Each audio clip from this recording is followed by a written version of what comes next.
Baik, selamat datang kembali dalam kuliah perawatan mesin. Ini adalah segmen terakhir tentang RCM sebelum kita memasuki UTS 1.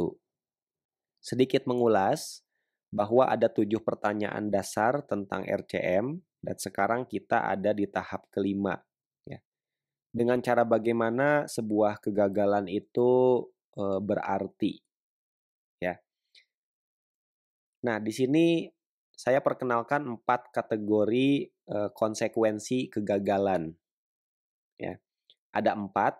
Yang pertama adalah hidden failure, yang kedua safety atau lingkungan, yang ketiga adalah operasional, yang keempat non operasional.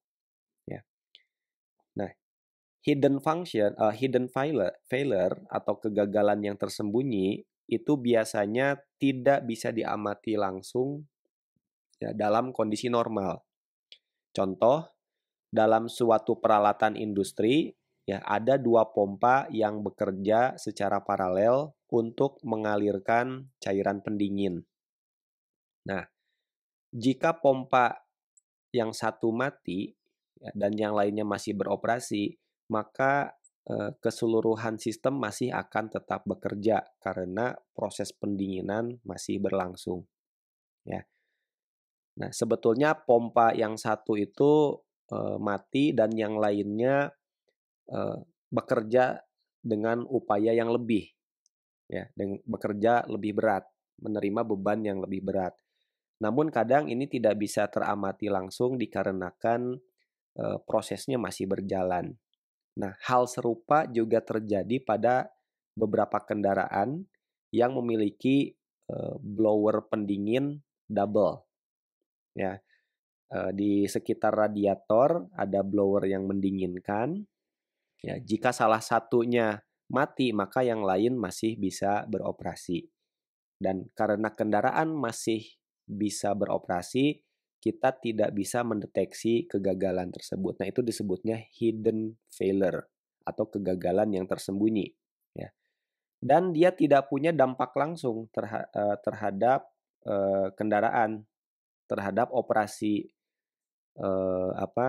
terhadap keberlangsungan dari proses. Ya, tidak ada konsekuensi langsung. Nah, tetapi jika ini dibiarkan, maka akan terjadi yang namanya multiple failure. Jadi satu pompa mati, kemudian pompa yang lainnya mati juga. Begitu ya. Maka itu disebutnya multiple failure. Ya. Nah, ini bisa serius, bahkan bisa katastrofik.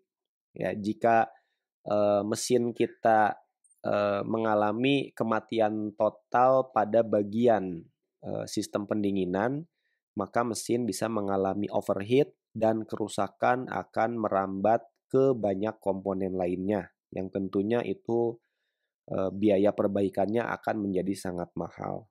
Ya. Nah, kemudian banyaknya kegagalan semacam ini dikaitkan dengan non-fail-safe protection devices. Oke, nanti kita bahas di bagian selanjutnya. Ya. Nah, ini yang kedua adalah safety.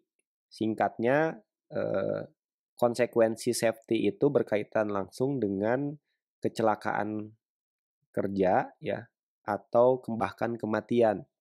Ya. Misal ada tangki yang meledak. Ya.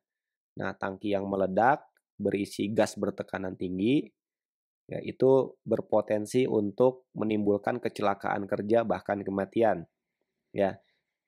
Dalam kategori ini dimasukkan juga konsekuensi lingkungan. Contoh, misalkan eh, ada filter ya yang menyaring gas beracun ya atau meminimalkan emisi gas buang. Ya. Misalkan catalytic converter ya atau yang sejenisnya. Jika terjadi kerusakan, maka eh, akan timbul ya emisi gas beracun yang melebihi ambang batas ya. Dan di mana itu biasanya diregulasi oleh pemerintah ya.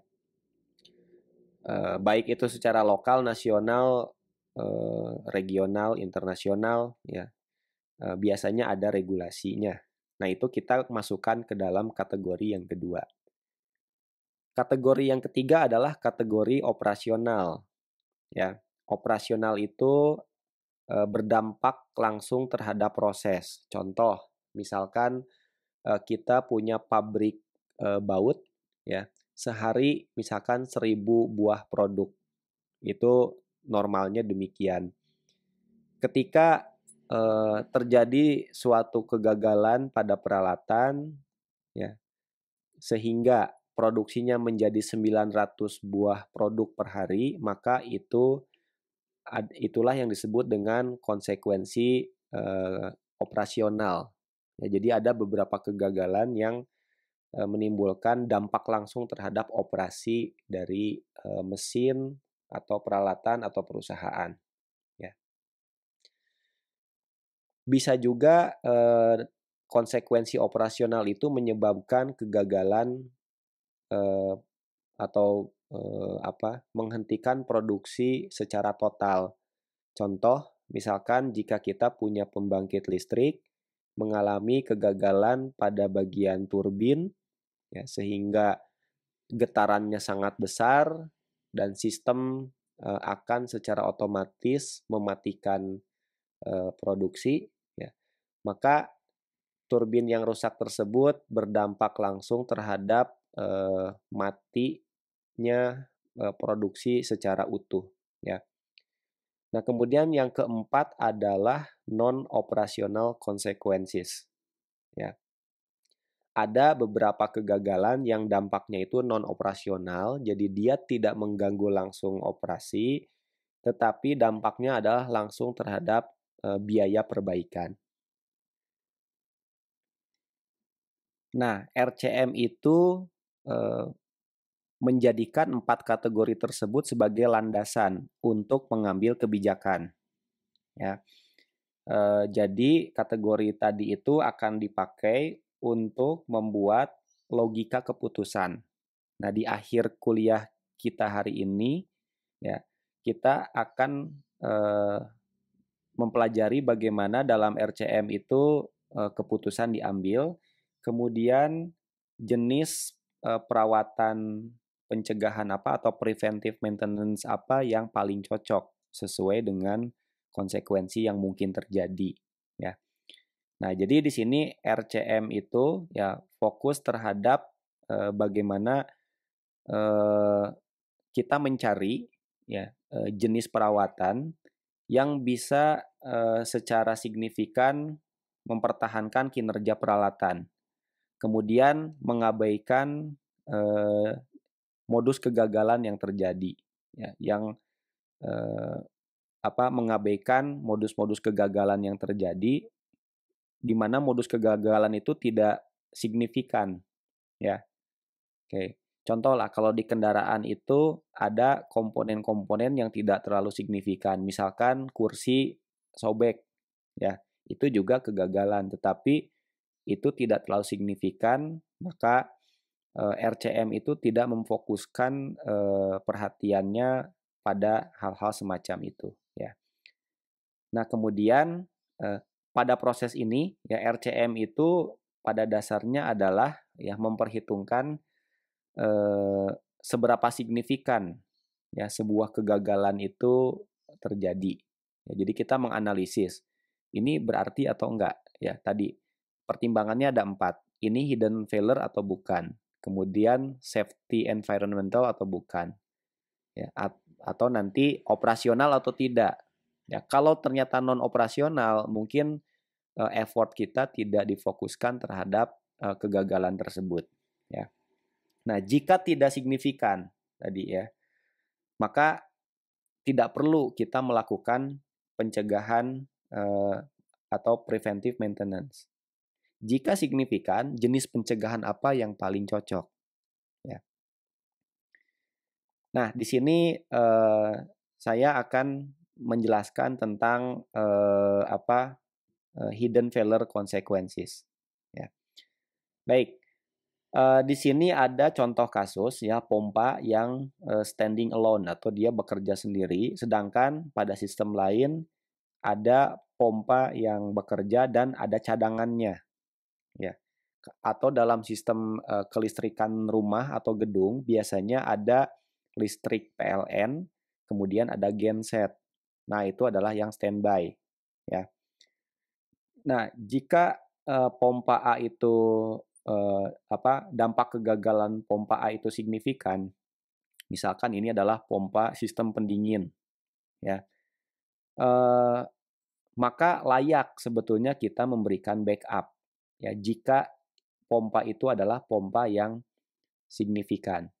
Kalau Anda punya gedung, ya, yang termasuk ke dalam sebutlah alat vital negara, ya, maka perlu sekali ya ada backup, misalkan bagian pertahanan, ya, atau mungkin istana presiden itu butuh backup listrik, ya, tidak boleh mati misalkan.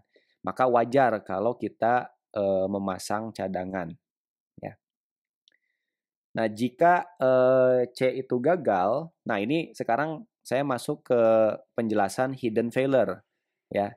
Yang standby ini kadang ini gagal nih, ya, tanpa kita ketahui, ya. Sementara yang sedang bertugas itu pompa B, ya, masih menjalankan fungsinya seperti bagaimana mestinya, ya. Nah, itu kita sebut sebagai hidden failure. Kalau di kendaraan Anda punya 4 buah roda yang beroperasi dan punya satu cadangan, ya. Nah, apabila eh, ban cadangan itu kekurangan tekanan udara, ya, atau flat tire, mengalami flat tire, dan Anda tidak sadar bahwa itu terjadi, maka itu disebut hidden failure, ya. Nah, kalau ternyata ini gagal dan kemudian B juga gagal, maka itu kita menyebutnya sebagai multiple failure, ya. Nah, dampak langsung, ya, the only effect of a hidden failure is the increase of the risk of multiple failure. Jadi satu-satunya konsekuensi dari hidden failure itu adalah meningkatnya resiko multiple failure, ya.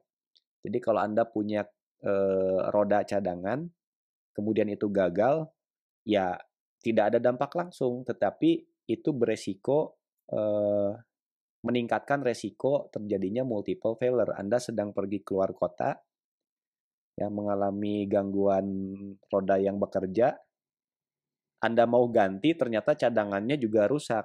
Nah, itu disebut multiple failure. Resiko itu tinggi, ya. Nah, tujuan utama dari maintenance task untuk hidden failure ini adalah untuk mencegah, ya, atau setidaknya mereduksi resiko tersebut, ya. Nah, upaya yang bisa kita lakukan itu tergantung dari dampak multiple failure. Ya, jadi tentu saja upayanya akan berbeda tergantung dari dampak multiple failure itu. Nah, bagaimana cara mengidentifikasi hidden failure? Ya, nah, to separate hidden failure from the evident. Oke, jadi ada yang namanya hidden failure, ada yang namanya evident. Oke, tadi saya sudah memberikan contoh ban cadangan rusak, kita tidak sadar, itu disebut hidden failure. Jika Anda rajin memeriksa, ya, setidaknya sebulan sekali ban cadangan, dan Anda mendapati ban cadangan itu rusak, maka itu tidak lagi disebut hidden failure, itu namanya evident atau bukti, ya.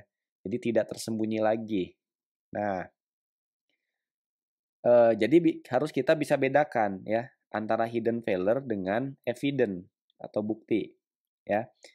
Nah, caranya gini, apakah kegagalan fungsi itu menjadi evident, ya, to operating crew under normal circumstances. Oke, gini. Mobil kita berjalan dalam kondisi normal, ya.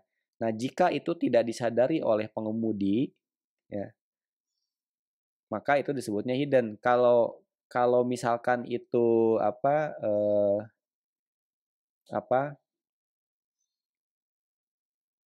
kalau itu bisa disadari, maka itu disebutnya evident, ya.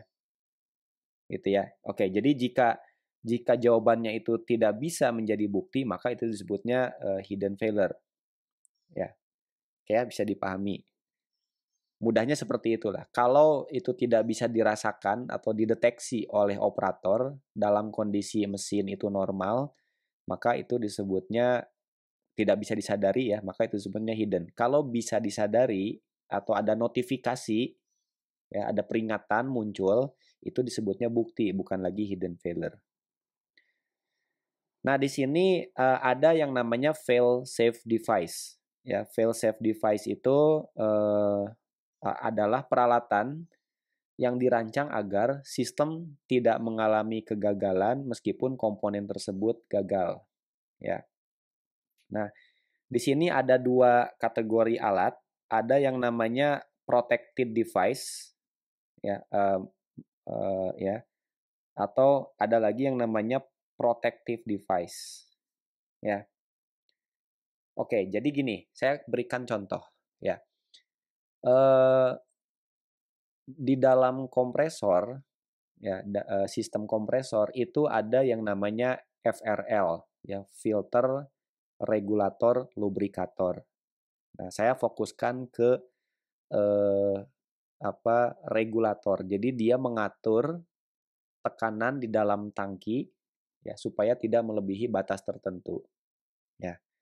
Jadi kompresor ini akan on jika tekanan di dalam tangki itu kurang dari 6 bar atau kurang dari 5 lah kita sebut ya, kita kurang dari 5. Dan regulator ini akan menghentikan kompresor ketika tekanannya mencapai 6. Jadi tekanan di dalam tangki itu diatur antara 5 sampai dengan 6 bar sesuai keperluan ya. Nah, jika regulator ini gagal, maka bisa saja tekanan ini melebihi 6 bar ya. Sebutlah 8 atau bahkan 10 bar. Nah, itu gagal ya. Nah, jika itu gagal pada beberapa kasus ya mungkin kalau 6 bar atau 8 bar pada umumnya kompresor itu tidak terjadi ledakan, tetapi pada beberapa kasus sangat mungkin terjadi pressure vessel itu mengalami ledakan dikarenakan regulatornya yang rusak. Nah, maka untuk melindungi tangki tersebut dipasang yang namanya apa relief valve. Ya, jadi katup yang akan secara otomatis membuka jika tekanannya lebih dari 8 bar. Nah, dalam kasus ini tangki disebut protected device, sedangkan si pressure relief valve itu disebut sebagai protective device. Ya, oke itu salah satu contoh. Ya, ada 3 kemungkinan dari failsafe. Ya, yang pertama adalah tidak ada satupun yang gagal. Ya, jadi semuanya normal. Baik regulatornya itu normal, begitu ya. Kemudian eh, si protective device-nya itu, si pressure relief valve-nya juga baik. Kemudian yang kedua adalah protective device-nya gagal. Protective device-nya gagal sebelum protective device. Ya. Nah, dan yang ketiga adalah uh, protective device gagal sebelum protected one. Ya. Nah, jadi dalam konsep fail safe device tidak ada kemungkinan terjadinya nomor 4 yaitu kegagalan pada waktu yang bersamaan. Ya. Nah, jadi kegagalan sistem tersebut karena ya sebutlah tadi ada pompa 1, pompa 2 begitu ya. Nah, kalau kita punya sistem peringatan yang bisa menginformasikan kepada kita bahwa A gagal atau B gagal, ya, kita bisa segera memperbaiki yang gagal itu sebelum yang lainnya gagal. Nah, itu disebutnya fail safe. Ya, jadi ketika satu gagal, maka ada sistem pengaman yang lain. Nah, di sini ada contoh ya bagaimana sistem tersebut bekerja. Jadi ini ada protected function ya yang dilindungi. Di sini kita bisa lihat dia beroperasi sepanjang waktu. Tetapi ada protective device ya peralatan protektif ya yang dia itu gagal di jam atau hari kesekian. Nah, ketika ini kita sadari ya ketika ini kita sadari, maka kita lakukan perbaikan dan nanti di sini beroperasi kembali. Ya. Jadi nanti kalau sewaktu-waktu ini gagal di sini, ini sudah sempat diperbaiki, begitu ya. Nah, jadi itu yang disebut dengan fail safe protection. Berarti kalau seperti ini Pak tidak termasuk ke dalam kategori hidden, ya betul, karena kita selalu memonitor. Nah, tetapi dalam non fail safe protection itu ada kemungkinan yang keempat ya. Ada kemungkinan protective device ya.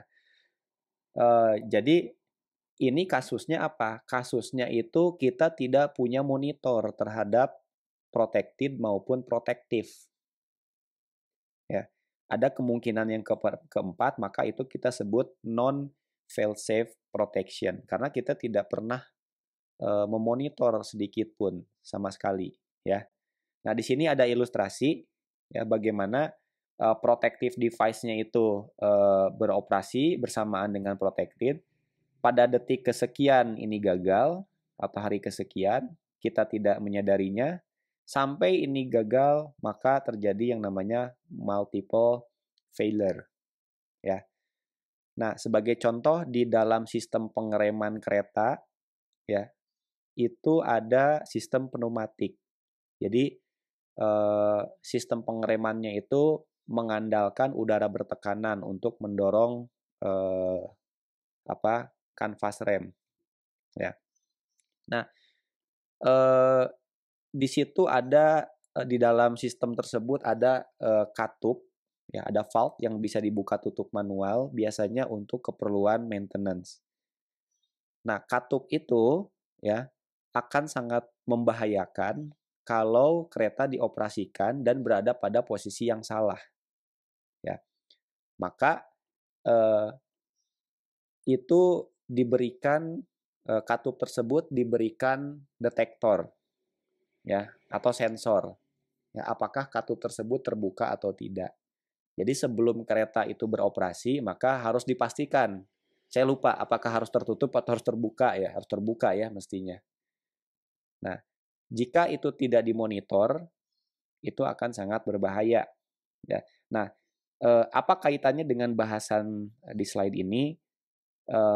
Intinya adalah ya supaya sistem kita itu menjadi fail safe, maka kita harus punya sistem monitoring terhadap peralatan kita. Ya. Contohnya tadi katup tadi, posisinya dia terbuka atau tertutup, itu akan diinformasikan ke namanya kalau di tempat masinis itu namanya driver machine interface. Ya, itu ada sebuah layar yang memberikan indikator bahwa katupnya terbuka atau tidak. Nah, supaya sistem kita itu menjadi fail safe, maka kita harus punya monitor semacam itu. Nah, selanjutnya di sini adalah multiple failure probability. Nah, jadi multiple failure itu punya probabilitas ya. Nah, untuk hidden function, for a hidden function ya, eh, atensi kita terhadap resiko ya, atensi kita terhadap resiko multiple failure ya tidak hanya didasarkan pada probabilitas dari protective device saja atau protected device saja ya. Nah, probabilitas dari multiple failure itu adalah hasil perkalian ya antara protected device probability, jadi yang dilindunginya itu probabilitasnya berapa, dikali rata-rata ketidaksediaan dari protective device. Jadi keduanya saling mempengaruhi ya, itu masuk akal, rasional. Ya. Nah, dengan demikian ya kalau kita mau melihat berapa unavailability yang diizinkan dari protective device. Ya, jadi protective device itu ada batas toleransinya. Nanti kita lihat di slide selanjutnya. Ya. Nah, secara definisi itu adalah probability of multiple failure dibagi dengan protected device probability of failure. Ini persamaan ini didasarkan dari pengertian yang saya tulis di kalimat ini. Ya. Nah, ini contoh ilustrasi. Ya, jadi ini adalah protected function, kemudian ini adalah protective device. Ya. Nah, contoh misalkan ya di sini apa? Mean time between anticipated failure of the protected function is 4 years. Ya, and the measuring period is 1 year. Oke, jadi gini. Protected device ini ya kemungkinan besar gagal dalam 4 tahun. Setiap 4 tahun sekali. Rata-ratanya seperti itu, mean time. Oke, Anda ingat lagi mean time between failure ya. Itu 4 tahun mean time-nya. Jika kita mengamatinya itu setahun sekali. Nah, seperti apa ban cadangan itu Anda cek setahun sekali kira-kira gitu. Maka probability-nya itu adalah 1/4 kan gitu ya. Masuk akal ya. Oke. Measuring period-nya adalah 1 tahun. Begitu. Nah, sekarang apa? The probability of protective device. Ya, nah, sekarang kita lihat dari yang sisi protektifnya ya. Di sini jika protective device itu unavailability-nya adalah 33%, ya, maka ini kita sebut bahwa probabilitasnya itu adalah 1/3. Jadi unavailability-nya itu secara statistik adalah 33%. Ya, unavailability-nya hati-hati, bukan availability-nya. Ya. Oke. Nah, jadi kalau begitu berapakah probability dari multiple failure-nya? Ya kalikan saja 1/4 dengan 1/3, jadi 1/12. Ya. Nah, ini lebih detailnya nih. Ini lebih detailnya. Jadi kalau tadi ini adalah 1/4, kemudian unavailability ini adalah 33%, ya maka Anda kalikan 1/4 kali 1/3 itu adalah 1/12. Artinya apa? Eh, dalam 12 tahun gitu ya. Maaf. Ya 1/12 probability-nya. Ya, jadi kemungkinan terjadinya dari multiple failure itu adalah 1/12. Nah, sekarang bagaimana yang terjadi jika ya ini adalah 1/10 ya. 1/10 probabilitasnya, kemudian ini adalah 1%. Ya. Nah, Anda bisa bayangkan ini, kalau ini semakin kecil, ya, kemudian ini juga semakin kecil unavailability-nya, maka ya probabilitas dari multiple failure-nya itu menjadi 1/1000. Jadi ini anggap 1/10, ini 1/100, maka menjadi 1/1000. Ya. Jadi di sini kita bisa lihat bagaimana keberadaan protective device ini bisa eh, me, apa keandalan dari protective device ini bisa mengubah probabilitas dari multiple failure itu secara signifikan. Anda lihat, ini 1/12, ini 1/1000. Ya. Nah, sekarang kita lihat kaitannya dengan aspek ekonomi. Jadi ini ada acceptable of economic risk. Ya, jadi di sini adalah probability which we accept of any one event in any one year. Ya, jadi dalam 1 tahun itu kita berapa sih yang diizinkan? Jadi ini sumbu Y, tentunya ini adalah keputusannya. Nah, ini adalah gini. Jadi misalkan gini, biaya untuk satu eventnya itu adalah 1.000. ya 1.000 pound sterling misalkan, ya. Itu adalah biaya untuk memperbaiki satu kerusakan. Maka ya, Anda lihat kemari, ya, batas maksimal dari ya probabilitas kegagalan yang diperbolehkan itu adalah 1/100. Ya, jadi dia logaritmik. Ya. Nah, kalau misalkan biaya perawatannya itu 1.000 per event ini ya. Nah, dan Anda itu mempunyai peralatan yang probabilitasnya adalah 0,1, maka itu sudah kelewat batas, tidak bisa diterima secara ekonomi. Ya, itu artinya perusahaan Anda itu tidak ekonomis. Ya. Nah, lantas bagaimana kalau di sini Pak, misalkan biayanya 1.000 untuk satu event, ya, dan probabilitas saya tadi 1/1000 ya, di kasus sebelumnya adalah 1/1000 di sini kan.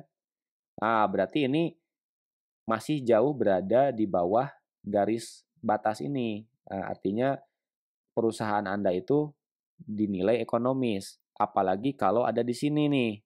Ya, berarti perusahaan Anda akan mempunyai daya saing yang tinggi karena Anda bisa menghemat biaya perawatan sehingga anggaran perusahaan itu bisa Anda alokasikan untuk hal lain yang lebih produktif, ya, dan itu nanti akan meningkatkan daya saing perusahaan. Ya. Nah, bahasan yang tadi saya ulas, ya, itu dibuat menjadi apa diagram keputusan seperti ini, ya. Nah, coba kita lihat. Apakah loss of the function, artinya kegagalan itu terjadi, ya, loss of the function, fungsi yang hilang akibat kegagalan ini menjadi evident atau tidak. Jika ya, maka itu akan masuk ke seksi selanjutnya nanti di slide selanjutnya ya. Nah, jika tidak, maka tindakan preventif itu menjadi sangat bermanfaat jika ya tindakan tersebut ya bisa mengamankan ketersediaan ya yang diperlukan untuk mereduksi probability of multiple failure. Oke, singkatnya gini. Jika preventif itu menjadi sangat berarti kalau multiple failure itu bisa masuk ke dalam batas keberterimaan. Ya. Nah, batas keberterimaannya tadi yang di slide selanjutnya. Secara ekonomi dia masuk akal nggak gitu ya. Nah, jika suitable ya tindakan pencegahan yang cocok itu tidak bisa ditemukan, wah ini nggak bisa nih kemahalan atau apalah ya. Maka cek secara periodik ya. Lakukan pemeriksaan secara berkala ya. Contoh gini, saya pasang sistem monitoring tekanan untuk ban cadangan. Bisa? Bisa. Nah, cuma tidak semua orang mampu membeli itu. Ya, mungkin kalau Anda sudah jadi orang yang punya banyak harta, punya mobil mewah, kemungkinan ya kalau ban cadangan rusak ya sudah tinggal telepon asisten Anda aja untuk mengurus gitu ya, mungkin gitu ya. Sebetulnya pasti bisa tuh ada sistem monitoringnya ya, kita pasangi dengan investasi yang cukup mahal. Nah, tapi kalau kendaraan-kendaraan murah mungkin itu relatif mahal ya. Maka lebih baik dicek saja secara periodik begitu ya. Oh, ini tekanannya sebulan sekali Anda cek, udah mulai berkurang nih, kita tambah tekanannya gitu ya.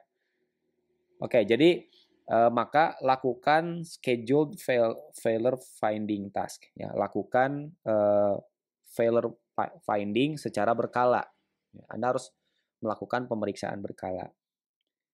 Nah, jika hal itu juga tidak mungkin dilakukan ya, maka dibutuhkan redesign. Ya, redesign itu wajib dilakukan ya, apalagi kalau itu sudah menyangkut masalah safety atau masalah lingkungan.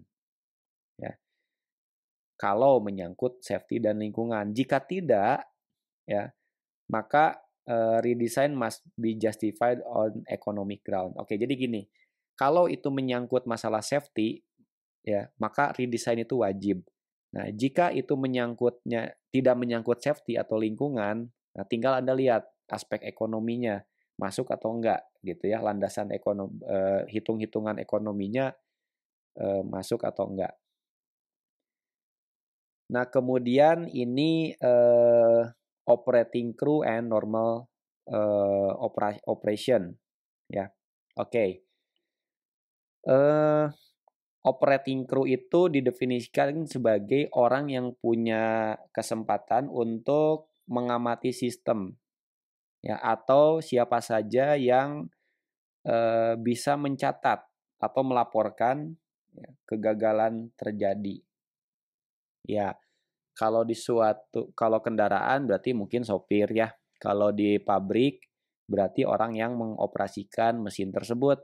Nah, ketika melihat ada kegagalan, nah itu disebutnya operating crew. Dia bisa melaporkan, bisa mengamati, kemudian bisa melaporkan. Ya, oke. Nah, the term of normal ya punya dua arti ya.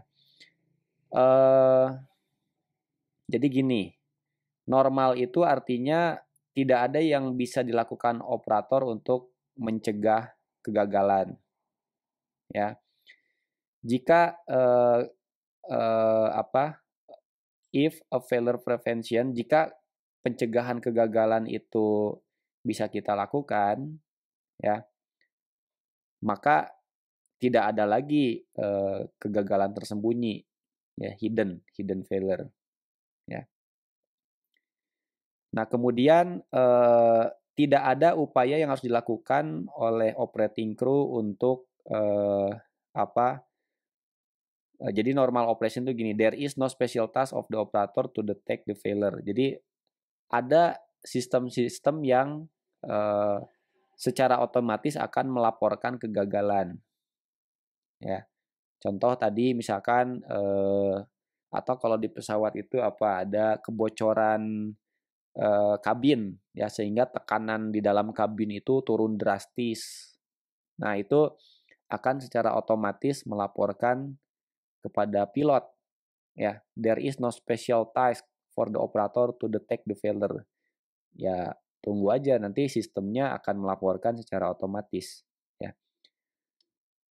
Oke. Nah, kalau Anda harus melakukan upaya untuk misalkan Anda harus ngecek gitu ya. Nah, itu berarti tidak normal. Oke, kita sudah selesai membahas tentang hidden failure consequences ya. Nah, yang selanjutnya adalah safety and environmental consequences. Tadi di bagian hidden dikatakan bahwa jika kegagalan dari protective device itu bisa kita identifikasi, maka itu bukan lagi yang namanya hidden failure, tetapi menjadi evident. Nah, evident itu dibagi menjadi 3 kategori, ya. Ada safety or environmental, itu yang sedang akan kita bahas di bagian ini. Selanjutnya production atau operasional, kemudian eh, apa? Eh, dia itu punya direct repair cost consequence. Jadi ini yang operasional, ini yang non operasional gitu ya. Ada 3 evident itu ada 3 kategori. Ya. Kalau tidak ada bukti itu gagal, tidak bisa terdeteksi ya ketika mesin beroperasi dalam kondisi normal itu disebutnya hidden failure ya. Nah, suatu kegagalan itu dikatakan memiliki konsekuensi safety jika dia menyebabkan apa eh, kecelakaan atau kematian ya, atau juga eh, environmental damage ya. Ya, eh, contohnya misalkan Anda punya pembangkit listrik tenaga nuklir ya, si reaktornya itu bocor sehingga sistem mengemisikan zat yang bersifat radioaktif. Nah, itu sudah termasuk environmental consequences ya, masuk ke dalam kategori kedua ini. Nah, resiko dari jenis kegagalan ini terdiri ada namanya valuation of risk. Ya, jadi seberapa besar sih resikonya itu diukur dari 3 parameter. Ya. Satu, seberapa serius dampaknya. Ya, jadi kalau tadi bahan radioaktif bocor, ya itu dampaknya sudah menyangkut banyak makhluk hidup, tidak hanya manusia, tetapi juga hewan dan tumbuhan dan mikroorganisme lainnya. Ya. Kemudian berapa sih probabilitasnya? Ya, dan yang ketiga adalah apakah resikonya itu acceptable atau tidak. Ya. Contoh, ya jika sebuah kegagalan itu menyebabkan 10 kecelakaan, 10 kejadian fatal, ya, di mana kejadiannya itu hanya 1 kali dalam 1000 tahun. Jadi gini, ada satu kejadian dan kejadiannya itu hanya 1 kali dalam 1000 tahun, ya. Tetapi menimbulkan 10 kematian sebut saja, ya. Nah, maka resikonya itu adalah bisa kita hitung sebagai 1 kasus per 100 tahun. Ya, meskipun kejadiannya hanya 1 kali, tapi sekalinya kejadian itu menimbulkan 10 kematian, maka kita bisa menyebutnya itu 1 kasus per 100 tahun. Ya. Oke ya. Ini contoh bagaimana suatu kejadian itu cara menghitung dampaknya itu contoh valuation-nya itu contohnya seperti ini, ya.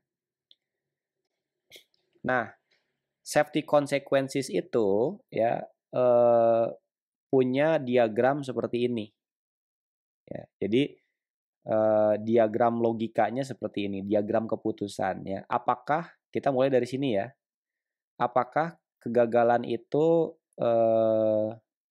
menyebabkan seseorang terluka atau bahkan terbunuh ya? Jika tidak, ada pertanyaan lanjutan. Ini berdampak ke lingkungan nggak? Dan itu menyangkut regulasi yang berlaku nggak? Jika tidak, maka akan lanjut ke slide selanjutnya. Ya. Jika iya, maka, nah Anda lihat, ini menyebabkan kematian, kecelakaan begitu ya. Nah, yang ini menyebabkan dampak lingkungan itu masuk ke dalam kategori yang sama.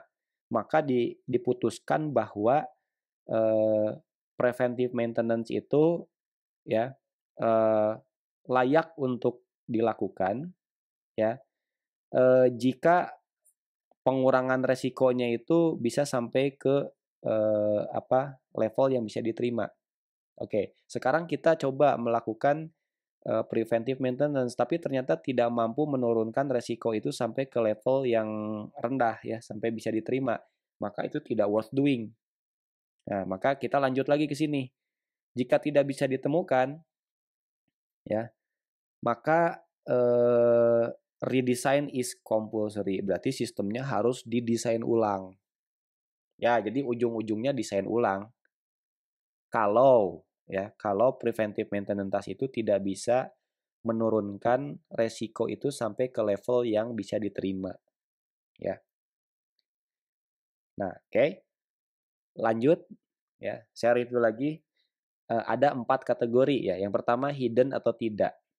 Ya, jika hidden maka tadi diagram keputusannya sudah. Nah, jika tidak hidden maka dicek apakah menyangkut safety atau tidak. Jika ya, sudah kita bahas diagramnya. Nah, sekarang jika tidak menyangkut masalah safety, maka kita cek ini menyangkut operasional atau enggak, ya. Nah, suatu kegagalan dikatakan memiliki dampak operasional jika dia mempengaruhi kemampuan operasi, ya.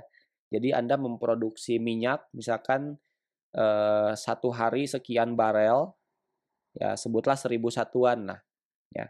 Tetapi ada suatu kegagalan yang menyebabkan produksinya menjadi 900 satuan per hari.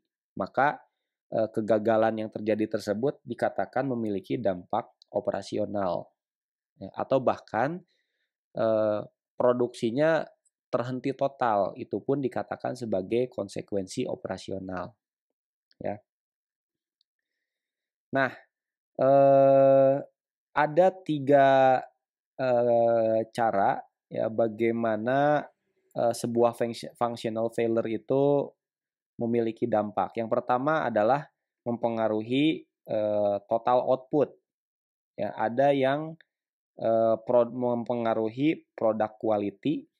Oke, jadi tidak bisa memenuhi standar. Misalkan Anda bisa memproduksi minyak 1000 satuan per hari. Ya, setahun kemudian masih 1000, tetapi misalkan nih, ya ada penurunan kualitas produk, ya, atau Anda melakukan proses penghilangan minyak. Ya, Anda memisahkan fraksi-fraksi minyak bumi ya menjadi bahan bakar A, B, dan C, begitu ya. Nah, tetapi setelah 5 tahun beroperasi, kilang tersebut tidak mampu lagi menghasilkan kualitas yang diinginkan, maka itu juga dikatakan sebagai dampak operasional ya. Nah, yang ketiga adalah menambahnya biaya. Ya, jadi untuk mempertahankan ini saya kok untuk pergi bolak-balik Bandung Jakarta, biasanya kendaraan ini butuh bensin sebut saja Rp100.000. Nah, sekarang untuk mencapai kinerja yang sama, kok saya sekarang butuh Rp120.000. Nah, berarti di situ ada kegagalan fungsi ya yang menyebabkan operasionalnya menjadi mahal. Oke ya, jadi ada 3 kategori itu. Ya, ada total output, ada product quality, ada eh, menambahnya biaya ya. Nah, menambahnya biaya bisa jadi misalkan si sistem pendinginnya atau sistem penukar panasnya sudah tidak baik lagi sehingga AC-nya atau mungkin radiator ya, radiatornya sudah eh, apa mulai mengalami penurunan fungsi ya, misalkan dia berkerak sehingga pemindahan panasnya tidak lagi penukaran panasnya tidak lagi optimal ya, maka mesin itu menjadi overheat misalkan ya. Nah, ada nanti kondisi pembakaran yang tidak sempurna atau bagaimana akhirnya biayanya menjadi mahal, biaya operasinya menjadi mahal. Nah, oke, pencegahan dari dampak tersebut coba kita lihat di sini ya. Eh, apa economic effect itu dilihat dari 2 faktor. Yang pertama adalah ya eh, berapa biaya yang harus dikeluarkan ketika kegagalan tersebut terjadi. Ya, jadi contoh kerusakan radiator tadi ya, Anda harus hitung tuh berapa biayanya ya. Kalau misalkan Anda ganti atau Anda perbaiki, Anda harus lihat harganya ya. Kemudian seberapa sering sih itu terjadi ya. Nah, 2 faktor itu yang menentukan bagaimana upaya kita dilakukan untuk kita melakukan upaya untuk mencegah kerusakan radiator tersebut ya. Nah, jadi preventifnya itu ya harus mereduksi frekuensi sampai ke batas yang diterima. Ya, contoh misalkan radiator itu rusak setiap 5 tahun misalkan ya. Atau sistem pengereman kereta itu selalu rusak pada umur 4 tahun operasi misalkan. Atau sekian ratus ribu kilometer ya. Nah, apakah itu masih diterima atau tidak? Ya, kalau ternyata gagalnya itu menjadi 2 tahun sekali, misalkan tadi batas keberterimaannya adalah 4 tahun, maka kita harus melakukan pencegahan supaya itu masuk ke level yang diterima, harus bisa bertahan sampai 4 tahun ya. Nah, jika tidak ada preventive maintenance task ya, ada upaya pencegahan yang bisa kita lakukan, kita tidak menemukan begitu ya. Apa maka kita harus melakukan apa nih? Coba aja. can be found the failure effect are still not acceptable, maka opsinya adalah modify the system. Berarti kita harus memodifikasi sistem. Jadi kalau misalkan tadi, wah ini sistem pengereman batas keberterimaannya itu secara ekonomi ya, itu harus 4 tahun sekali. Kalau tiap 2 tahun, apalagi tiap tahun saya harus ganti komponen sistem pengereman, wah bisnis saya bisa rugi. Nah itu batas ingat aspek ekonomi ya keberterimaannya ya. Maka kita harus melakukan modifikasi. Modifikasinya apa? Wah ini pakai remnya yang teknologinya lebih canggih misalkan, atau pakai merek yang lain, itu bisa ya. Nah, itu harus dilakukan dengan tujuan untuk mereduksi frekuensi of failure atau bahkan menghilangkan sama sekali ya. Wah, ini lifetime-nya infinite atau sebutlah 20 tahun begitu ya. Sistem pengeremannya, ya udah kita ganti itu ya. Dan juga kemudian harus mereduksi tingkat keparahan. Ya, jadi oke lah ini masih 2 tahun sekali tapi nggak terlalu parah begitu ya kerusakannya. Dan yang ketiga adalah cari yang paling efisien secara biaya. Ya, jadi mengefisienkan biaya. Tujuannya 3 itu. Nah, kita bisa membuat diagram seperti hal yang sebelumnya. Jadi gini, dimulai dari atas, ya. Apakah failure mode itu punya dampak langsung terhadap operasional? Jika tidak, nah nanti masuk ke slide selanjutnya gitu ya. Ingat, kita punya 4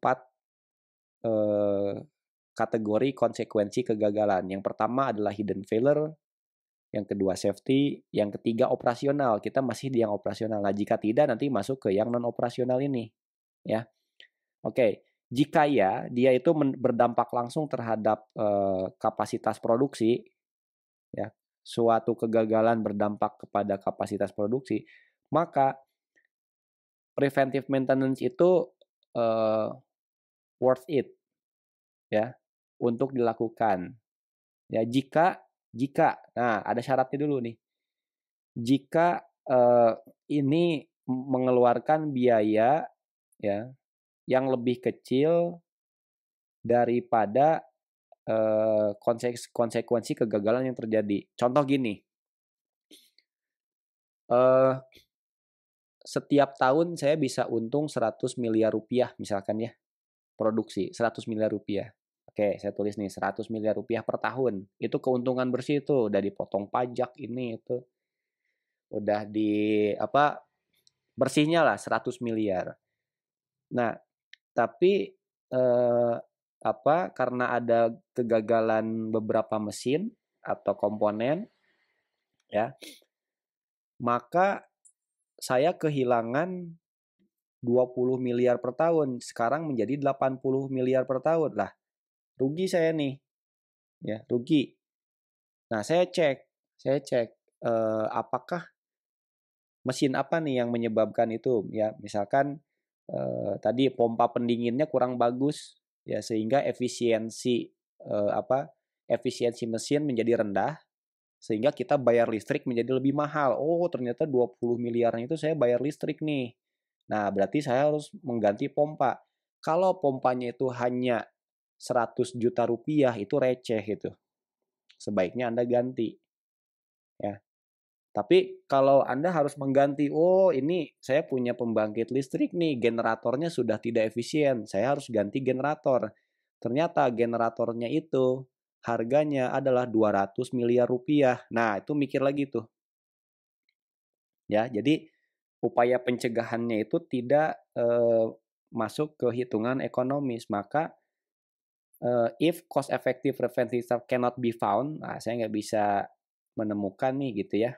Preventif, jadi tindakan preventif. Maaf, saya ulang. Jadi di sini tindakan preventif. Ya, misalkan ongkos perbaikan generatornya itu hanya sebutlah 2 miliar rupiah, ongkos perbaikannya itu layak untuk dilakukan karena saya bisa menyelamatkan yang 78 miliar kan gitu ya.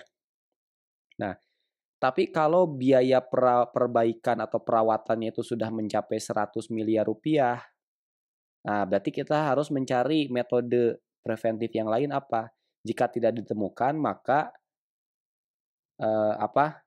Default decision is no scheduled maintenance. Ya udah, nggak usah bisa dirawat, kita terima aja apa adanya. Ya, kalau saya kehilangan 200 miliar ya saya bisa mati begitu ya. Maksudnya bisnisnya bisa mati. Udah, tidak perlu maintenance ya. Tetapi bisa jadi eh, bisa jadi redesigning the asset or changing the process bisa jadi itu worth it untuk dilakukan ya. Ya udahlah daripada saya pusing, saya merawat mobil yang sudah tua ya dan biayanya juga puluhan juta ya. Contoh lah ada sepeda motor yang harga jualnya sebutlah hanya 3 juta rupiah tuh ada sepeda motor tua. Kalau biaya perbaikannya sampai misalkan 2 juta, 3 juta lebih mahal dari sepeda motornya itu, mendingan ya kita redesign aja. Mending saya mendesain aja nanti saya pakai sepeda motor baru tahun kesekian. Ya dalam hal ini beli ya. Redesainnya Anda pikirkan desain sepeda motor yang lebih cocok ya untuk mereduksi total cost. Nah, jadi daripada saya memperbaiki setiap tahun sepeda motor tersebut sebutlah 3 juta rupiah, mending saya pakai aja sepeda motor ini 5 tahun lagi kalau masih hidup ya. Kemudian uangnya saya pakai untuk beli baru begitu atau beli yang second lagi tapi lebih muda misalkan ya. Ya itu terjadi, logika itu di perusahaan juga terjadi. Nah, yang terakhir adalah non-operational consequences ya. Jadi ini tidak berdampak safety, tidak hidden ya, tidak hidden, ada, evidence-nya ada. Kemudian tidak berdampak kepada safety atau lingkungan, juga tidak berdampak langsung kepada operasional. Ya. Nah, konsekuensinya hanya repair cost-nya itu sendiri. Contoh, Anda punya pabrik ya, dinding-dindingnya sudah mulai rusak. Ya, dinding rusak itu tidak ada pengaruhnya kepada operasional, tapi kalau Anda perbaiki ya itu membutuhkan biaya. Jadi satu-satunya konsekuensinya itu adalah direct repair cost-nya itu, ya. Nah, eh, apa ini? Lantas penanganannya gimana? Preventive maintenance itu layak dilakukan ketika ya itu lebih murah daripada oke gimana nih? Period time cost less than to repair it for the same period of time. Ya. Oke, gimana nih? Efektif kalau ya mencegah. Oke, nih kata kuncinya di sini. Satu prevent atau repair. Ya, jadi pencegahannya itu, oke, contoh gini. Wah, ini tembok saya makin rusak. Nah, salah satu pencegahannya itu adalah saya melakukan coating ulang atau pengecatan ulang. Ya, saya melakukan pengecatan ulang. Nah, kalau itu preventif ya, itu pencegahan korosi misalkan. Nah, nanti kalau sudah korosi, ternyata biaya perbaikannya lebih mahal. Mending saya preventif, saya cegah. Nah, itu masih layak untuk dilakukan. Ya, Pak, upaya pencegahannya lebih mahal daripada mengganti. Contoh, ya misalkan saya punya laptop, misalkan ya. Nah, itu biasanya si motherboard-nya itu nanti makin lama makin menyimpan debu. Ya, karena ada sirkulasi udara pendingin, nanti menyimpan debu. Nah, akibat debu itu apa? Semakin lama ya, semakin lama itu semakin banyak debu itu menumpuk, maka sistem pendinginannya kinerja sistem pendinginannya akan turun.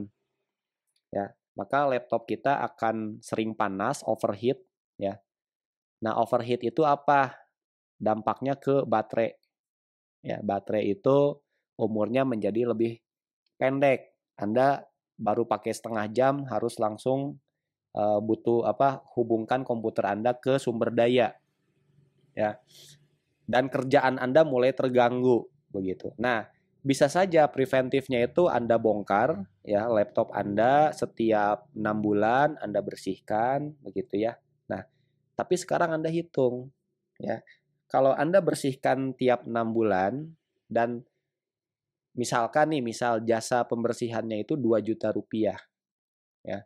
Berarti dalam 3 tahun Anda butuh tadi berapa 2 juta rupiah kali kali 3 tahun kali 6 berarti 12 juta rupiah kan ya.